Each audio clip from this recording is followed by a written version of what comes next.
Bien, estamos estudiando el Evangelio de Juan. ¿Y quiénes estuvieron el otro sábado? A ver, levanten la mano. Bueno, había que leer un poco del Evangelio de Juan. ¿Empezaron a leerlo? El otro sábado, cuando dimos la primera clase, esta es la segunda. Alberto estaba en Pegüeña. Bien, vamos a recordar rápidamente, les voy a compartir, creo que ya está, Anto, ¿sí? El Evangelio de Juan, estamos estudiando. Rápidamente vimos el sábado anterior una introducción, algo vamos a repasar ahora, y hoy vamos a ver el punto número 2, que es Cristo en el Evangelio de Juan. ¿Quién me puede decir un texto que explique por qué fue escrito el Evangelio de Juan? El motivo por el cual se escribió el Evangelio de Juan. Vamos, rápido. ¿Qué número es?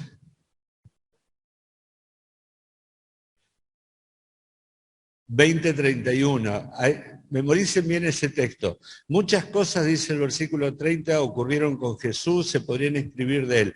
Pero, dice, esto que yo escribí, Juan escribió el Evangelio, estas cosas se han escrito para que creáis que Jesús es el Cristo, el Hijo de Dios, y para que, creyendo, tengáis vida en su nombre. No se olviden de esos dos textos. ¿Por qué escribió Juan el Evangelio? Por dos motivos. Los vamos a repasar en un ratito, ¿sí? Juan escribió este Evangelio por dos motivos. Bien, Evangelio quiere decir buenas noticias. No sé si están viendo ahí. Y si no, recuerden que lo pusimos en el grupo de la iglesia para que lo puedan seguir desde el WhatsApp. Significa Evangelio, existen 4 escritos del Evangelio, 3 de ellos se llaman sinópticos, Mateo, Marcos y Lucas, porque dan una sinopsis en orden cronológico y lógico del Señor Jesucristo, de su vida, y en cambio el Evangelio de Juan es diferente, ¿sí? Por eso se diferencia de los sinópticos. Es un evangelio distinto, es simple, es directo, es único, tiene mucho de filosofía, podríamos decir, pero es muy teológico. ¿Sí? Comienza con el Señor Jesucristo desde la eternidad pasada, ¿no? Se habla de muchísimas cosas de la vida del Señor Jesús, como su nacimiento, su bautismo, sino que se lo comienza el Evangelio desde la eternidad pasada. Utiliza palabras claves, hay palabras como la palabra creer, que acabamos de leer, que se utilizan aproximadamente 100 veces en el Evangelio. Es muy importante que entendamos que Juan, que escribe último de todo este libro, escribe este libro para que la gente crea. La palabra creer aparece aproximadamente 100 veces.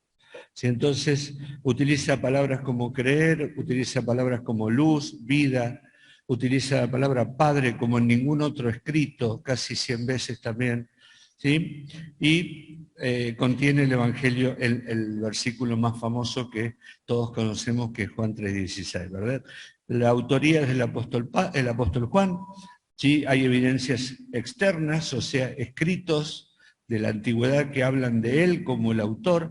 Hay evidencias internas, que las vimos el otro día, no lo vamos a repetir en este momento, pero están allí en el material. Y hablamos de Juan como discípulo, como apóstol y finalmente como teólogo. Bien, ¿cuándo se escribió este evangelio? Aproximadamente en el 80-90 después de Cristo, ¿sí? Después de la muerte de Pedro, seguramente, mucho después de la destrucción de Jerusalén, porque ni siquiera se la nombra, y la destrucción de Jerusalén fue en el año 70 después de Cristo. Conoce a los otros evangelios, o sea, ya estaban circulando los escritos de los demás apóstoles, y se nota un pensamiento mucho más maduro y sobre toda la doctrina del Señor Jesucristo. Entonces, ¿por qué escribe Juan este evangelio? Con un doble propósito, un propósito apologético, un propósito, digamos, teológico para compartir con todo el mundo. Él dice, yo escribo esto para que ustedes sepan que Jesucristo es el Hijo de Dios. Y hoy vamos a hablar de ese tema. Hoy vamos a hablar de la deidad del Señor Jesucristo. Él más que ningún otro. Miren, si ustedes quieren compartir con los testigos de Jehová que dicen que el Señor Jesucristo no es Dios, tienen que buscar en los escritos de Juan, porque Juan escribió para demostrar que Jesús es Dios. Y hoy lo vamos a ver. Y el segundo tema, un tema, digamos, que tiene que ver con la evangelístico, y es para decirnos que todo aquel que cree en Jesús tiene vida, ¿sí? Tiene vida. Entonces estas cosas se han escrito para que creáis que Jesús es el Hijo de Dios y para que creyendo en Él tengan vida. El doble propósito que tiene este evangelio. Muy bien, hoy vamos a comenzar con estos otros temas que hablamos de la deidad del Señor Jesús, luego vamos a hablar de la humanidad del Señor Jesús, algo que es difícil de explicar, que es la unión hipostática, ya vamos a ver qué es, los 7 títulos con los cuales él se presenta, Juan presenta al Señor Jesús, y las declaraciones divinas que él hizo sobre sí mismo. Porque hay muchos que dicen que Jesús nunca dijo que él era Dios, que esto es algo que inventaron los cristianos, que él en su vida nunca dijo que él era Dios. Vamos a ver si eso es cierto. ¿Sí? Vamos a comenzar con la deidad de Jesús. Bien, ¿quién es Jesús? Quizás esta sea la pregunta más importante que haya que responder en la vida. ¿Quién es Jesús? ¿Sí? Y a lo largo de los siglos, muchas personas, eruditos, teólogos y gente que piensa, se hizo esta pregunta: ¿quién era Jesús o quién es Jesús? Porque no podemos dejar de reconocer que su vida fue la más influyente de todas las vidas que hayan pisado, de ningún hombre haya pisado en esta tierra, ¿verdad? Pero así todo, la verdadera identidad de Jesús se sigue debatiendo. Y hay muchísimas discusiones acerca de esto, de quién es Jesús, entre teólogos, historiadores modernos sobre todo. Y los incrédulos, por supuesto, tienen una explicación para decir quién es Jesús. Algunos, ya en la época del Señor Jesucristo, decían que él era un endemoniado, que él era un samaritano, que él era un loco, que era un hijo ilegítimo, que había nacido de una madre soltera. Pilato mismo se preguntó: ¿qué hago con Jesús? ¿Verdad? ¿Se acuerdan? Lo tenía frente a frente: ¿qué hago con Jesús? Y a pesar de haber examinado cuidadosamente la evidencia que él tenía delante de sus ojos, él sabía muy bien, porque lo dice el Evangelio, de que había, por envidia le habían entregado, y sabía que era inocente, y a pesar de haber intentado soltarlo muchas veces, ¿sí? Y haber dicho con su boca que él era inocente, a pesar de todo eso, tuvo miedo a los judíos de que lo acusaran delante del César, y por eso lo condenó. ¿Sí? Entonces Pilato resolvió mal esta pregunta: ¿quién es Jesús?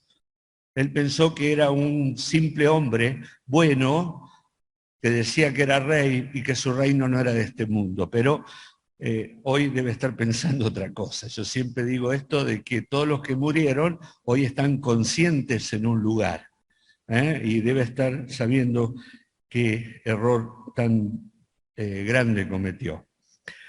Y a lo largo de los siglos, de toda esta humanidad, incontables personas también se equivocaron con respecto a Jesús. Algunos dicen que es un modelo humano, otros dicen que es un maestro, un revolucionario, un activista social. Hemos escuchado muchas cosas acerca de quién es Jesús, pero solo hay una respuesta correcta, y esta la da Juan. Jesús es el Hijo eterno de Dios. Jesús es el Hijo eterno de Dios. Así que uno de los temas centrales del Evangelio de Juan es este punto: demostrar que Jesús es el Hijo de Dios, la deidad del Señor Jesucristo. Y lo va a hacer mostrando algunos milagros que él nos llama milagros. ¿Cómo los llama él? Señales, porque los milagros tenían el propósito de presentar credenciales, según Juan. Juan dice, esta es una señal, y luego viene un discurso relacionado con la señal. Él va mezclando señales y discursos. Recuerden que el libro de Juan tiene muchos discursos y mucho material propio que no tienen los otros evangelios. Y entonces él va explicando esto y va a ir contando que Jesucristo es el Hijo de Dios. ¿Sí? Entonces lo primero que él dice, que el Señor Jesucristo es el Hijo de Dios. Y nos va a decir que Jesús afirmó ser el Hijo de Dios. Él afirmó ser el Hijo de Dios. ¿Sí? Él habla de Dios como su Padre. Y utiliza esta palabra muchísimas veces en el Evangelio. Padre. Su relación con Dios es la de un hijo con un padre. Las señales que él hizo tenían la finalidad de mostrar su deidad. Y los judíos entendieron muy bien lo que él quería decir, porque lo acusaron de querer ser igual a Dios. ¿Se acuerdan? Y lo quisieron apedrear. Ellos entendieron muy bien lo que Jesús estaba diciendo. Antes que Abraham fuese, yo soy. Estaba tomando el título de Jehová del Antiguo Testamento. Y entonces los judíos lo quisieron matar, ¿por qué? Por blasfemia. Ellos podían matar a alguien por blasfemia. Ellos entendieron muy bien. Es que cuando el hombre, Dios le abre los ojos al hombre, el hombre ve a Jesús como el Hijo de Dios. No hay otra forma de que pueda ocurrir, ¿sí? Si no es por voluntad de Dios y por iluminación de Dios, porque solo Dios puede llevar a un hombre a reconocer esto. Cuando Jesucristo le pregunta a los discípulos, ustedes, ¿quién dicen que soy yo? Pedro dice, tú eres el Cristo, el Hijo de Dios. Y el Señor Jesucristo le dijo, bienaventurado eres, Pedro, porque no te lo reveló carne ni sangre, sino mi Padre que está en los cielos. Entonces Jesucristo es el Hijo de Dios, es Dios. No solamente que Él lo dijo, sino que mostró atributos y características propias de Dios. No solamente habló con su boca diciendo yo soy Dios, sino que Él mostró atributos que solo le corresponden a Dios. Por ejemplo, Juan dice, en Él estaba la vida. En Él, en Cristo, estaba la vida. Y la vida era la luz de los hombres. Él mostró la omnisciencia. Juan nos muestra a Natanael debajo de la higuera y Jesucristo que se acerca y le dice, te vi cuando estabas debajo de la higuera. ¿Se acuerdan? Él dice, conocía los pensamientos de los demás. Sabiendo Jesús, dice el capítulo 13, sabiendo Jesús que su hora había llegado, los amó hasta el fin. Sabiendo Jesús. ¿Por qué sabía? Porque Él es Dios, tiene omnisciencia, tiene soberanía absoluta. Lo vamos a leer estos pasajes, Juan capítulo 5, vamos, acompáñenme, tengan abierta la Biblia en Juan. Juan capítulo 5, verso 22. Vamos a volver a este pasaje de Juan más adelante. Dice, porque el Padre a nadie juzga, sino que todo el juicio dio al Hijo. Verso 27, y también le dio autoridad para hacer juicio por cuanto es el Hijo del Hombre. Capítulo 13, lo que recién decíamos, verso 3, sabiendo Jesús que el Padre le había dado todas las cosas. Sabía Jesús, soberanía, el Padre le dio todas las cosas. No solamente omnisciencia, sabiduría, justicia. Él puede hacer juicio, porque el Padre le permite hacer el juicio. Él es santo. ¿Quién de ustedes, dice Juan, que el Señor Jesucristo les preguntó a los enemigos, ¿quién de ustedes me redarguye, me convence de pecado? Él es eterno. Juan 1:1, en el principio era el verbo, o la palabra, como cantábamos, tu palabra. En el principio Él era el verbo, y el verbo era con Dios, y el verbo era Dios. Él es eterno, Él es omnisciente, Él es justo, Él es santo. Él es verdad. Yo soy el camino, la verdad y la vida. Atributos de Dios que fueron mostrados en el Señor Jesucristo. Y Él es omnipotente.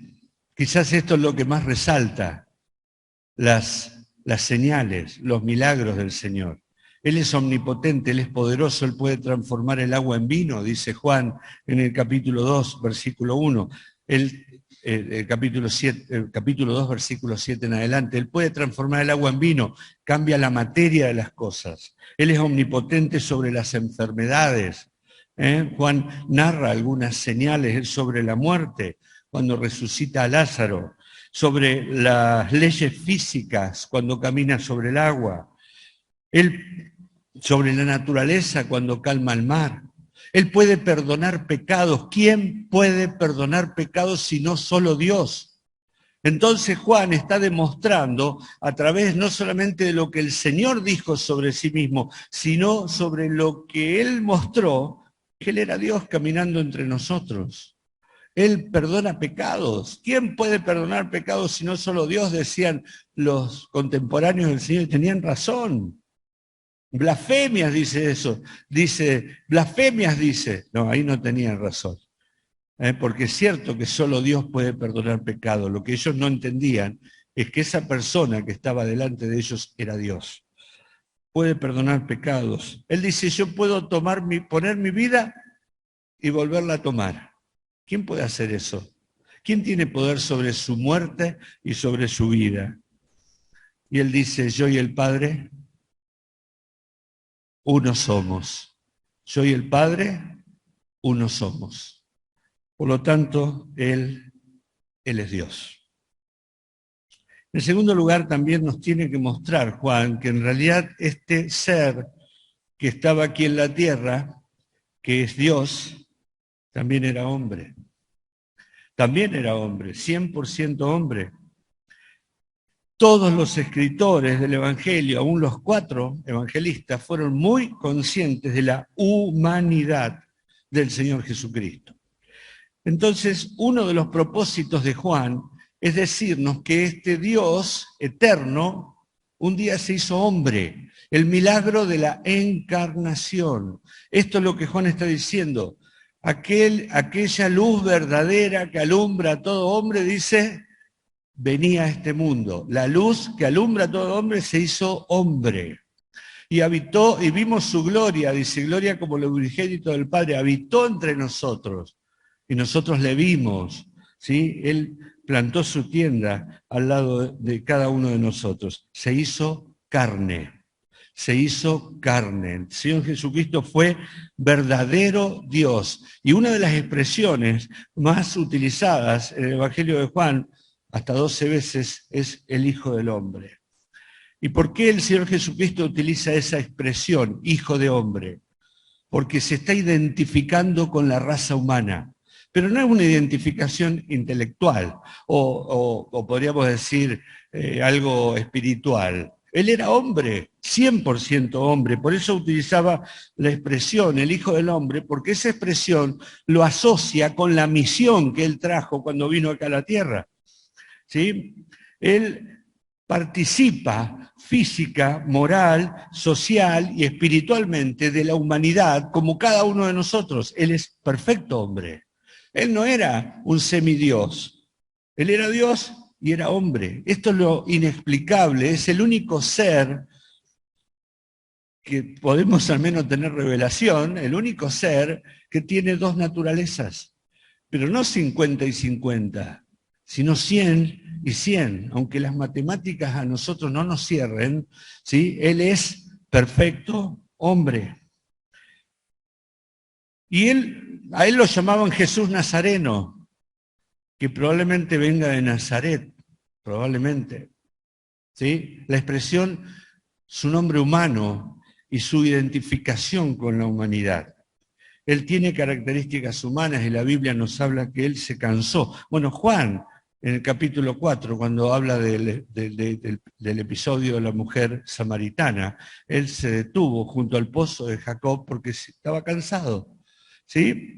Él quiso descansar y se sentó allí, seguramente a la sombra del mediodía, esperando que llegue esta mujer, porque el propósito del Señor Jesucristo era esperar a esa mujer. Él lloró, como todos nosotros. Él lloró frente a la tumba de Lázaro. Juan lo expresa. Y él demostró sentimientos, amor, ternura. Él dice que cuando estaba con los discípulos, allí en el aposento alto, dice, como sabía que su hora había llegado, los amó hasta el fin. Y luego hay una expresión muy fuerte cuando habla de Judas. Se conmovió profundamente, entrañablemente, sintió muchísimo pesar por la suerte de Judas. ¿Sí? El Señor Jesucristo fue un hombre como cada uno de nosotros y se le turbó el alma en algún momento y dice que cuando estaba en la cruz tenía sed. Todo esto lo dice Juan para demostrarnos que él no era un superhombre, él era un hombre como nosotros. Dios y hombre. Por lo tanto, tenemos que tratar de entender cómo es que estas dos naturalezas se han unido. Y este es un tema teológico muy profundo, en los cuales la Iglesia los primeros 500 años estuvieron discutiendo esto. Y recién en un concilio en Calcedonia, en el año 451 más o menos, se pusieron de acuerdo para hablar de esta unión hipostática, unión profunda en la intimidad del ser, allí adentro en lo más profundo del ser. Estas dos naturalezas del Señor Jesucristo se unieron. Esa es la conclusión a la que llegamos, sin entender mucho, porque realmente son... es muy profundo para tratar de entenderlo, es como tratar de entender a Dios, pero Dios, perfecto Dios, se hizo perfecto hombre, ¿sí? Dos naturalezas, pero no dejó de ser una persona, no son dos personas. Y esta es la unión, dos naturalezas en una sola persona. 100% Dios, 100% hombre, su naturaleza humana y su naturaleza divina, una la toma en Belén o en realidad en el momento de la concepción y la otra la toma en la eternidad. Se unen, se unieron, pero no se confundieron. Se unieron, pero no se confundieron. Él actuaba como hombre y actuaba como Dios. En algunos momentos se lo ve, como veíamos, como hombre, cansado, sentado junto al pozo, y en otras entendiendo los pensamientos que hay en el corazón de los hombres, sabiendo el futuro, conociendo lo que ocurría en cualquier lado. Entonces estas dos naturalezas se unen, ¿sí? Y como dice un libro, durante 500 años la Iglesia estuvo defendiendo esta idea hasta que se pusieron de acuerdo, porque muchos enseñaban, ¿sí?, que el Señor Jesucristo, decían algunos, no tenía un espíritu humano, sino que tenía un espíritu divino, que se unió a un cuerpo humano. O sea, el hombre era solo un cuerpo, el espíritu era el espíritu divino. Otros enseñaban que el espíritu divino entró en el hombre Jesús en su bautismo y lo dejó en la cruz, porque dicen Dios no puede morir. ¿Verdad? Entonces ellos explicaban esto, el espíritu humano lo tuvo desde el nacimiento, el espíritu divino vino en el bautismo cuando el Espíritu Santo desciende sobre él y cuando se oye la voz del Padre, y luego lo abandona en el momento de la cruz. Otros decían que el Señor Jesucristo era por esto un ser creado, y otros lo enseñan en el día de hoy, inferior a Dios Padre. Y hay otros que veían en Jesús dos personas separadas, un hombre y Dios. Dios habitaba dentro de un hombre.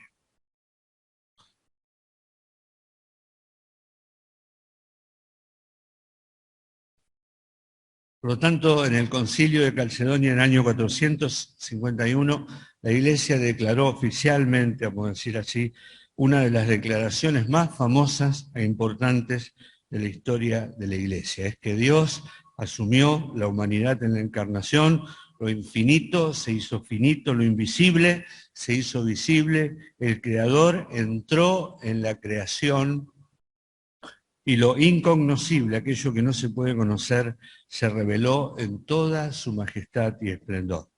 El Dios inmutable que no puede cambiar se hizo hombre, pero aún así siguió siendo completamente Dios.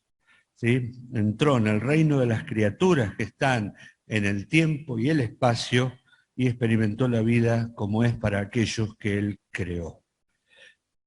Decimos, era necesario que sea Dios y que sea hombre, sí, porque Dios no puede morir, Dios puede perdonar, pero el hombre sí puede morir. Por eso en las dos naturalezas del Señor Jesucristo se cumplió esto de que Él es el pontífice, el único que puede tomar al hombre pecador porque es hombre y llevarlo y ponerlo a Dios, tomar a Dios porque es Dios. Él es el único ser que puede estar en el medio entre hombre y Dios. ¿Seguimos? Bien. Juan también nos da 7 títulos que el Señor Jesucristo toma para sí. El primero es el Verbo divino, allí está el Cordero de Dios. El segundo, el Mesías, el Cristo, el Hijo de Dios, el Rey de Israel, Salvador del mundo y Señor y Dios.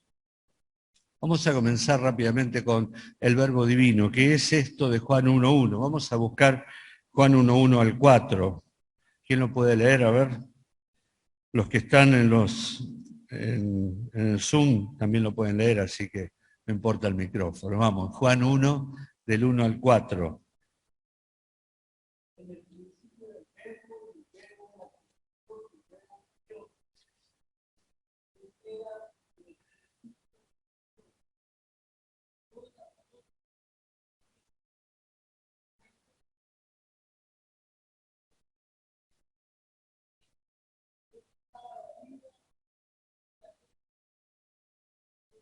Bien, gracias Henry. Entonces allí tenemos el primero de los títulos, el verbo. Otras versiones dicen la palabra. La expresión en griego es logos, que es palabra, pensamiento, concepto, palabra. Tu palabra, cada vez que hoy cantamos mucho sobre la Biblia, la palabra, la revelación de Dios, la palabra de Dios. Por la palabra de Dios fueron creados los cielos y la tierra, pero también dice, en Él fueron creadas todas las cosas. Cristo es la palabra de Dios. Él es la revelación máxima de Dios. De tal manera que el Señor Jesucristo pudo decirle, el que me ha visto a mí, ha visto al Padre, la palabra. Para los judíos en el Antiguo Testamento, la palabra era símbolo de la persona, implicaba actividad y atributos, actividad y revelación, poder, salvación. La palabra era símbolo de Dios. Dios habló y dijo, tu palabra me guió, dice el Antiguo Testamento. Por tu palabra fueron hechas todas las cosas. Por tu palabra fue guiado el pueblo de Dios. Abraham obedeció a la palabra que Dios dijo y fue bendecido. Para los griegos, la palabra expresaba la idea de razón, razón, pensamiento, control creativo, al principio que rige todas las cosas. Los griegos eran pensantes y ellos decían que la palabra era el resultado del pensamiento. Y efectivamente la palabra es el resultado del pensamiento de Dios. Palabra, el principio racional que sostiene y que rige todas las cosas. Por lo tanto, Cristo el Verbo, Cristo la palabra, refleja la mente de Dios y revela lo que Dios es al hombre. Nosotros conocemos de Dios porque Dios se reveló. Si Dios nos hubiera revelado, estaríamos en completa oscuridad. Dios se revela a través de su palabra y la revelación más grande de Dios es Cristo, que es la palabra o el Verbo divino. Por lo tanto, él está acá hablando de una persona. Juan dice, en el principio era el Verbo y el Verbo era con Dios. Y esta expresión, dice Hendricks en uno de los hermanos que escribe, de los que estudia mucho, de los que escribió muchos libros, dice que estaba cara a cara frente a Dios. ¿Quién puede estar frente a Dios si no es Dios? ¿Quién puede estar comunicando, ¿sí?, con Dios uno a uno si no fuera Dios? Pero por si quedara alguna duda, dice, en el principio era el verbo, o sea, el verbo era eterno, el verbo era con Dios, frente a Dios, y el verbo, dice, era Dios. A pesar de que si usted agarra una Biblia de los testigos de Jehová, va a decir era un Dios. Tergiversan esta expresión para decir el verbo era un Dios con minúscula.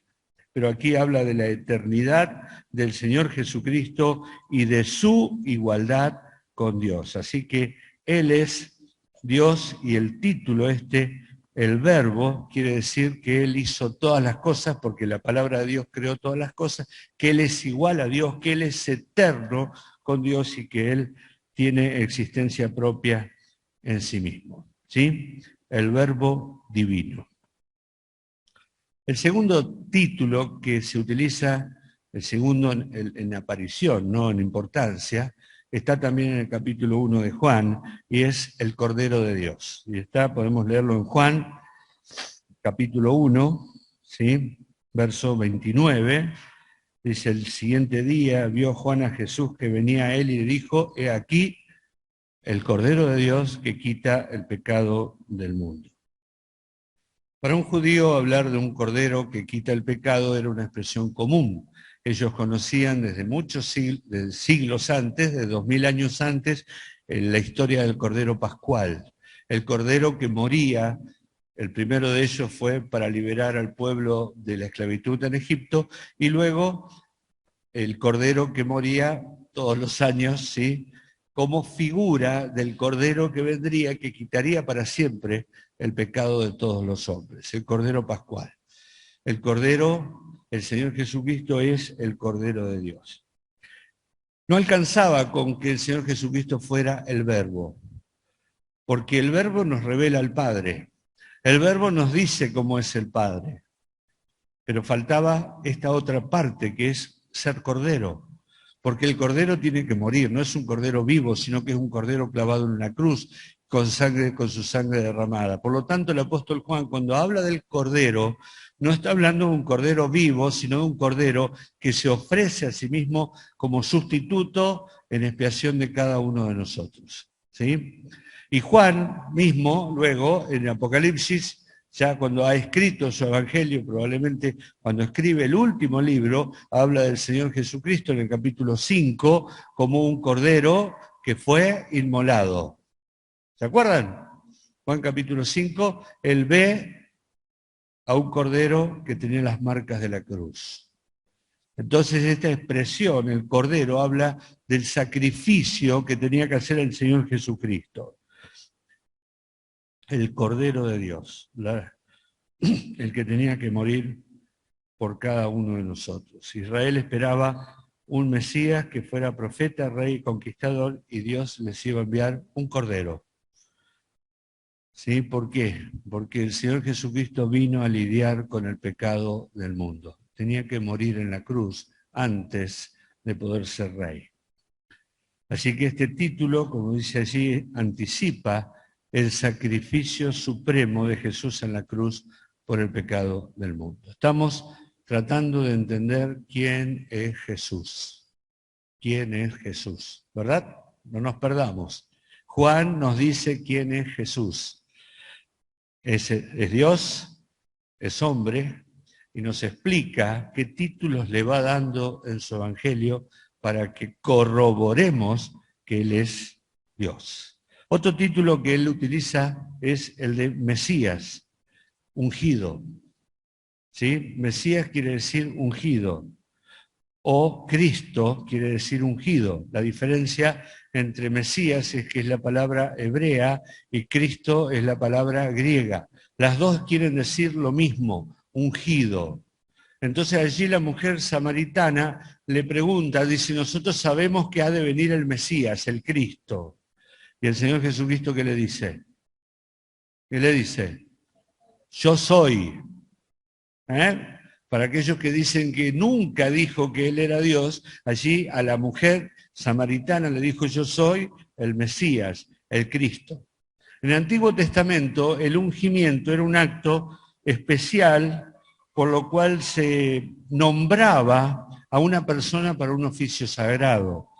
Se lo ungía con aceite y se ungían los sacerdotes, especialmente el sumo sacerdote, los reyes y los profetas a veces también eran ungidos.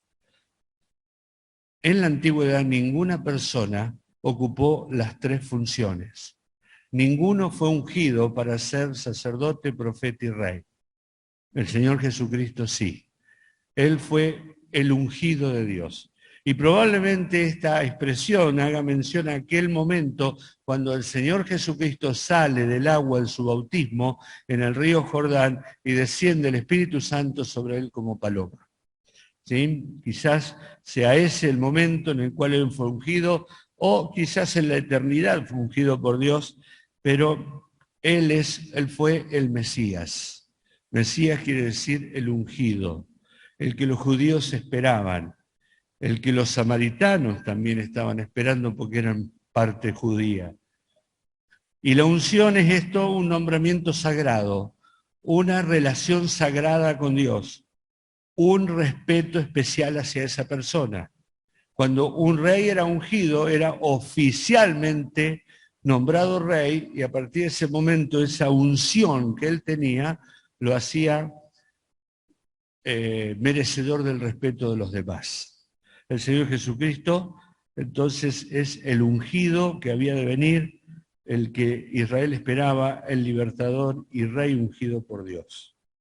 Y él se lo dijo a la mujer samaritana en Juan 4:26, yo soy el Mesías, yo soy. Otro título que aparece es el Hijo de Dios, Hijo de Dios.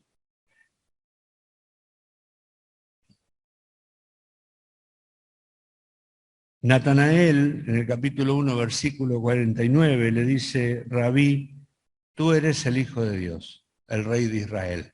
Allí hay dos títulos. Tú eres el Hijo de Dios, el Rey de Israel. El Salmo 2 habla de la deidad del Hijo de Dios, de la deidad de aquel que tenía que venir. El Señor Jesucristo es Dios y Juan, como lo hemos expresado antes, se desarrolla de principio a fin este tema. Tiene que demostrar que Jesús es el Cristo, el Hijo de Dios, y que tiene una relación especial con su Padre, y que voy a mi Padre y a vuestro Padre. Él no tiene la misma relación que nosotros los creyentes con el Padre. Él le dijo a las mujeres, no me toques, dile a los muchachos allá, diles que yo voy a mi Padre y a vuestro Padre. Es una relación diferente la de Él a la que tenemos nosotros con el Padre. También se lo llama el unigénito del Padre, aquí en Juan. Esto no quiere decir que Él fue engendrado, si bien fue engendrado en cierta manera, Él que fue creado antes que los demás, ¿sí? Sino que habla de la identidad de esencia que tiene con el Padre, el unigénito del Padre. El Rey de Israel, lo leímos recién. Natanael dije, tú eres el Cristo, el Rey de Israel.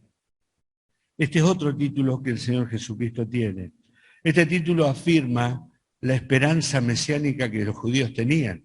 Los judíos esperaban un rey político, un rey victorioso, un rey guerrero, alguien que peleara sus batallas, alguien que luchara sus luchas, alguien que los representara y que sometiera a todos los enemigos y que pusiera a la nación de Israel como cabeza en el mundo. Sin embargo, el Señor Jesucristo no trajo una espada, el Señor Jesucristo vino a morir. No montaba un caballo real, montaba una mula, un pollino. ¿Sí? No estaba seguido por ejércitos, sino por hombres comunes como cada uno de nosotros, e infieles como nosotros también. El Señor Jesucristo era el Rey de Israel porque así está profetizado en el Antiguo Testamento, en Sofonías, en Zacarías, en Miqueas. Y la única vez que el pueblo lo reconoce como rey fue en la entrada triunfal a Jerusalén pocos días antes de morir. El domingo antes de morir, la entrada triunfal, ¿sí? En que allí sí el pueblo por primera vez reconoce al Mesías príncipe, como dice Daniel capítulo 9, versículo 27, ¿sí? Marcando un hito en la historia profética de la salvación. El Señor Jesucristo entró como rey a Israel.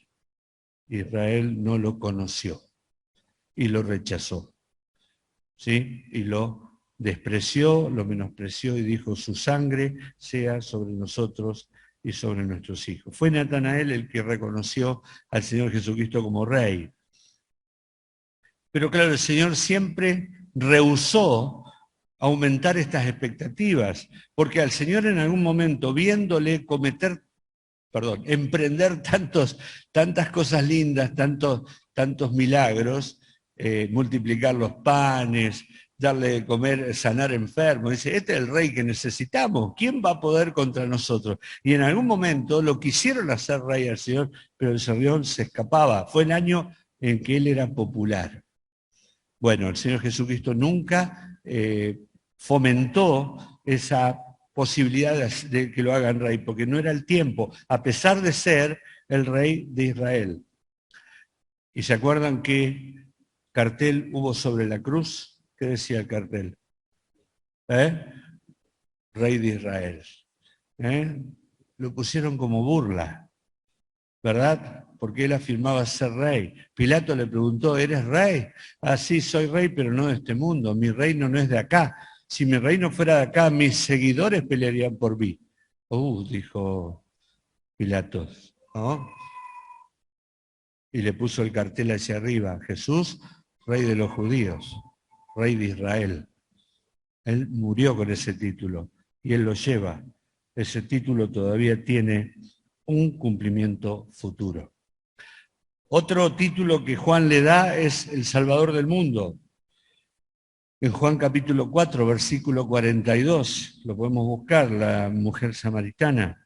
Juan 4, 42 dice, y decían a la mujer, ya no creemos solamente por tu dicho, porque nosotros mismos hemos oído y sabemos que verdaderamente este es el Salvador del mundo, el Cristo, el Salvador del mundo. Ellos creyeron, creemos, verdaderamente es el Salvador del mundo.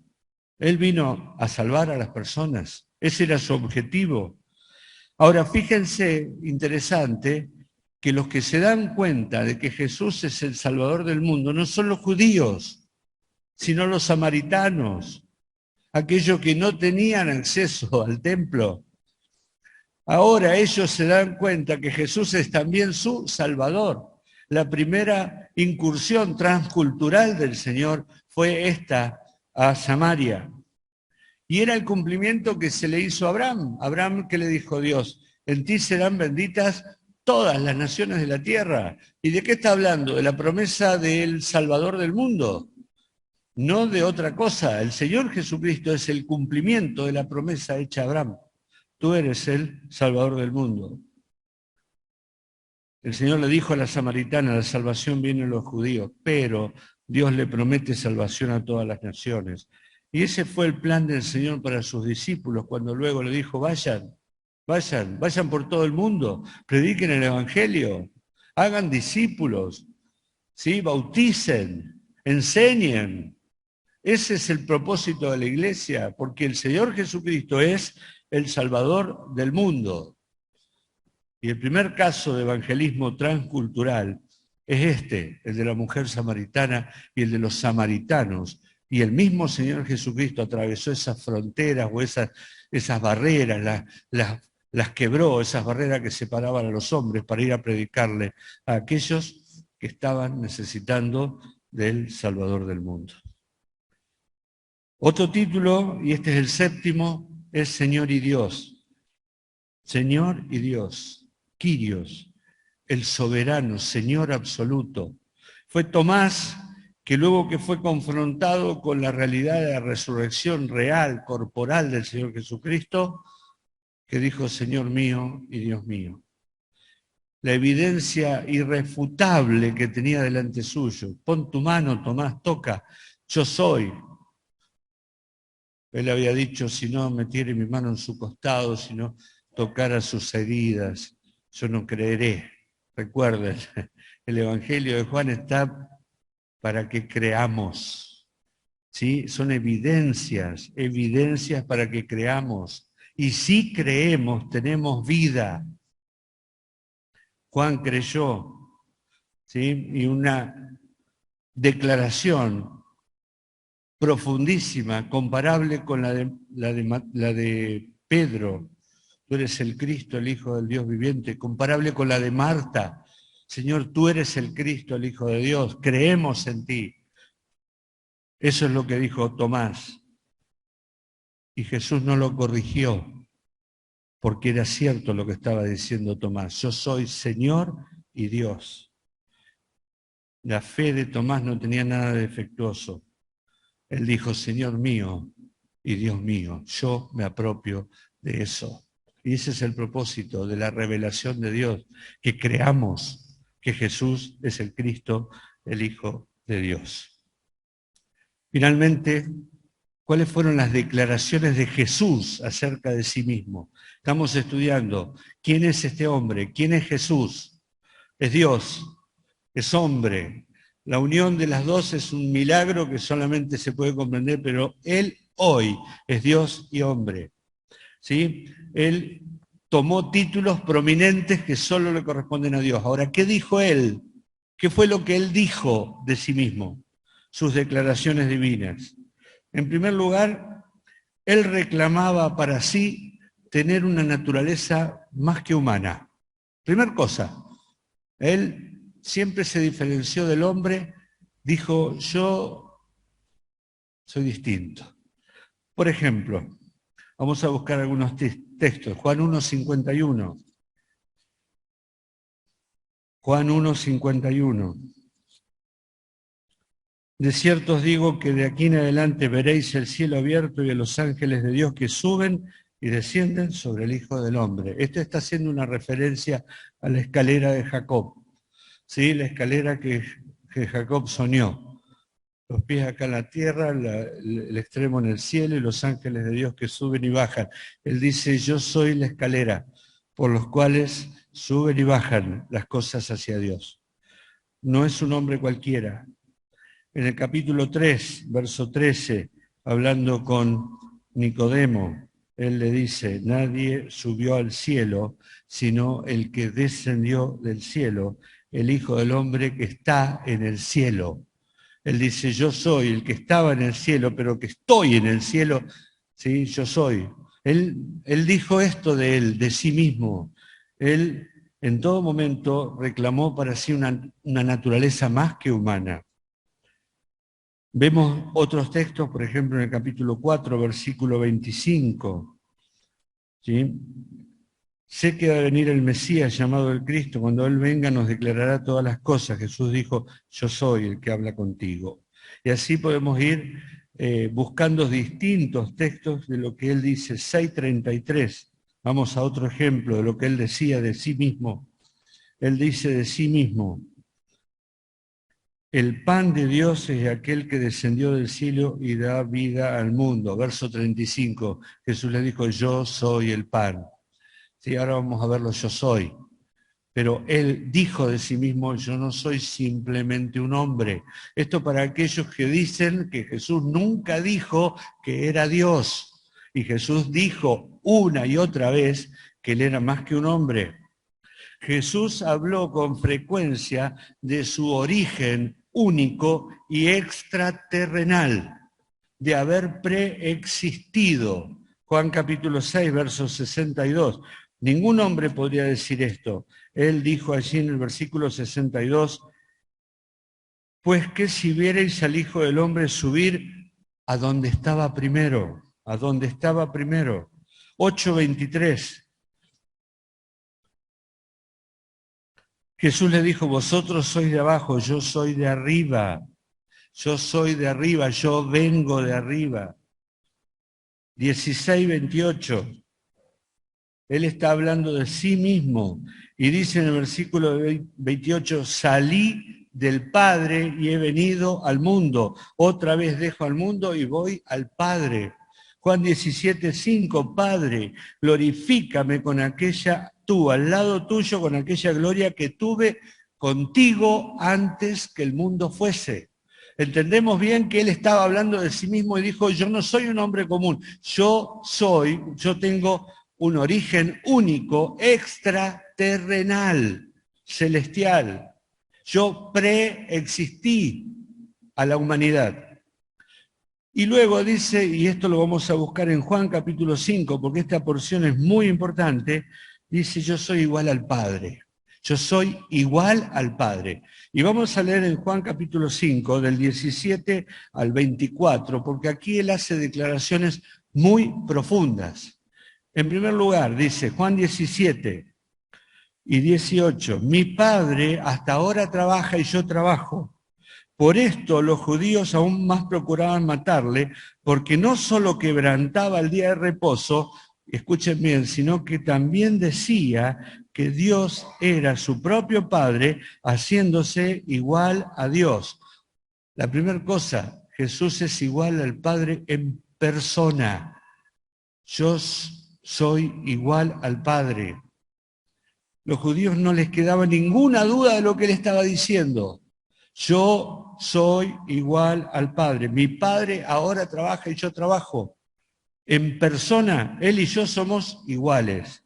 Luego el versículo 19 y 20 dice, Jesús les dijo, no puede el Hijo hacer nada por sí mismo, sino lo que ve hacer al Padre, porque todo lo que el Padre hace, también lo hace el Hijo. Igualmente, porque el Padre ama al Hijo y le muestra todas las cosas que él hace y mayores obras que éstas le mostrará, de manera que vosotros os maravilléis. Segunda cosa que está diciendo, el Hijo es igual al Padre en obras.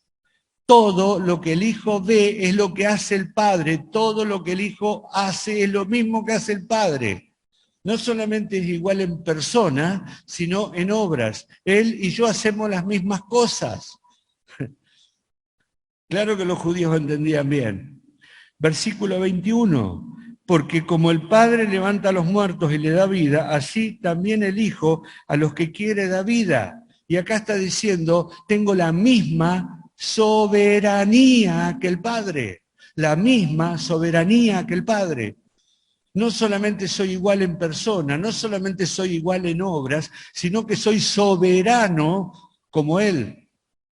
Miren lo que estaba diciendo el Señor Jesucristo. Luego en el versículo 22 dice, porque el Padre a nadie juzga, sino que todo el juicio dio al Hijo.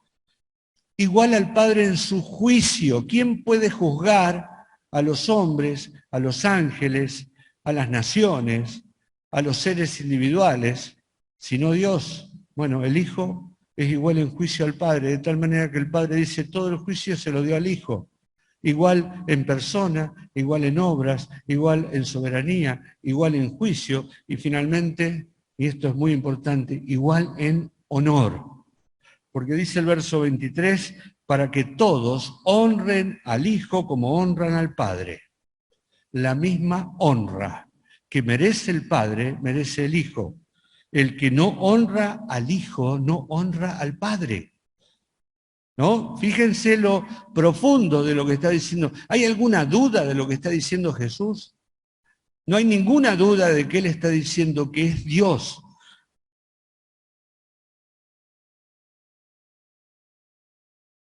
Él es Dios. Jesús se declara como la perfecta revelación del Padre, único mediador. Asume el título de Hijo de Dios, de Hijo del Hombre. Jesús dijo ser el Mesías. Yo soy, le dijo a la mujer samaritana. Y luego hace declaraciones y ofrecimientos que solo son propios de Dios. Por ejemplo, en el capítulo 8, verso 24, él dice que tiene poder sobre la muerte o sobre el destino final de los hombres. Dice, Por eso dije que moriréis en vuestros pecados, porque si no creéis que yo soy, en vuestros pecados moriréis. O sea que el Señor Jesucristo dice, yo tengo el control sobre el destino final de las personas. Vas al infierno, aquel que no cree en mí, y aquel que cree en mí va al cielo. Tiene autoridad sobre el día de reposo, tiene autoridad o poder para responder las oraciones. Allí están los textos. Tienen derecho de recibir adoración, fe y obediencia. Tiene autoridad y derecho de perdonar pecados. Y él, cuando habló de los ángeles de Dios, él dijo, mis ángeles. Y cuando habló de los escogidos de Dios, habló de mis escogidos. Y cuando habló del reino de Dios, habló de mi reino. ¿Sí? Ninguna duda de lo que le estaba diciendo, ¿verdad? ¿Alguna vez él dijo que era Dios? Juan escribe su evangelio para demostrarnos que Jesucristo es el Hijo de Dios.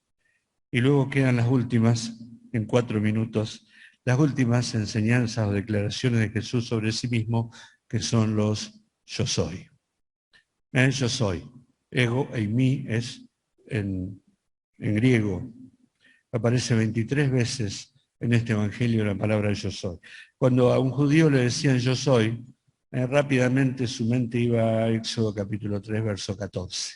Éxodo 3, verso 14, allí tenemos a Moisés preguntándole a Dios, si me preguntan quién me envía, ¿qué le tengo que decir? Dios está comisionando a Moisés, como dice en los devocionales Luchi, comisionando a Moisés para enviarlo a rescatar al pueblo de Dios que estaba esclavo en Egipto. Y Moisés estaba tratando de esquivar un poco la responsabilidad del llamado de Dios.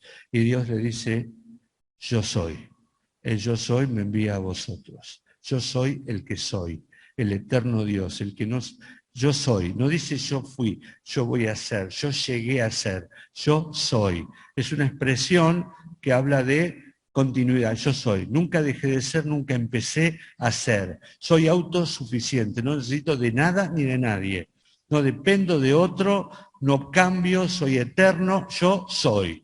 Y cuando el Señor Jesucristo se paraba y decía yo soy, los judíos entendían, se les movía todo adentro porque no creían y ellos entendían bien lo que Jesús quería decir.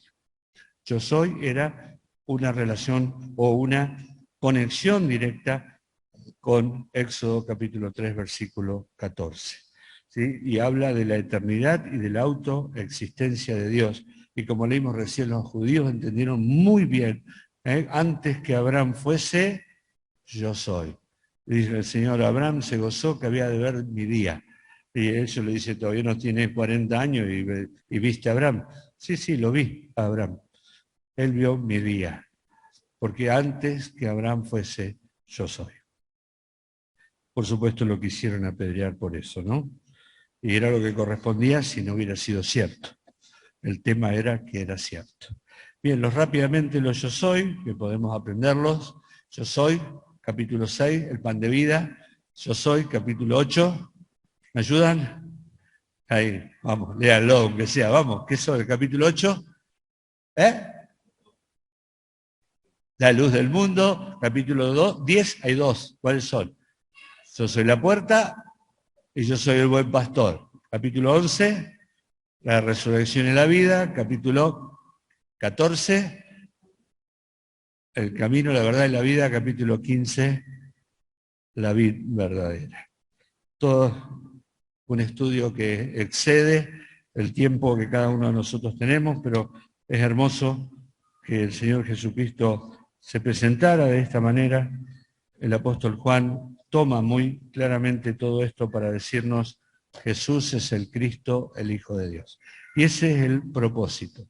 Sí, ojalá mañana, cuando estemos reunidos aquí, rodeando la mesa del Señor, podamos hacer digna memoria de aquel que, sin dejar de ser Dios, hizo hombre, para ocupar nuestro lugar en la cruz, sustituto, pero también representante, porque el hombre toma para sí la caída de la humanidad y la lleva nuevamente a Dios.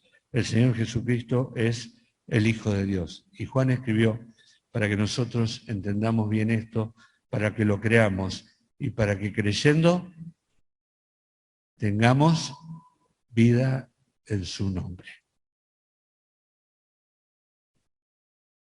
Dios nos bendiga.